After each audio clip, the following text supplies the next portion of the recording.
When Daniel was 8, silence was survival. At home, asking questions were risky, and mistakes were costly.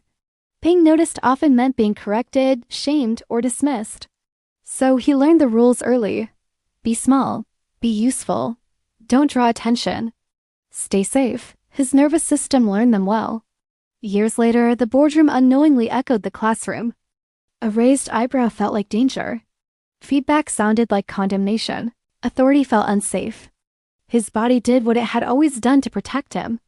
Freeze. Not because Daniel was weak. Not because he was incapable, but because his nervous system was still protecting a child who once needed silence to survive. The feedback that followed was well-intended but heavy. You need more confidence. You disappear under pressure. Leadership requires a voice. Daniel nodded, apologized, promised to do better, and carried shame back to his desk. What no one saw was this. Childhood trauma rarely announces itself in adulthood.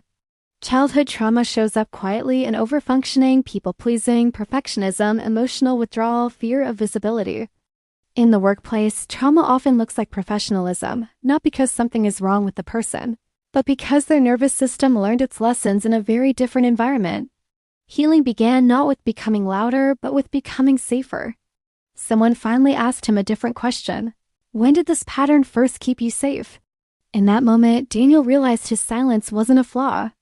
It was an outdated survival strategy. With awareness, his body slowly learned a new truth. This room is not that room. This voice is allowed. This moment is safer than the past. Gradually, he began to show up not perfectly, but freely. Where in your work life might a once protective childhood strategy still be operating, helping you survive, but quietly limiting how fully you can show up now?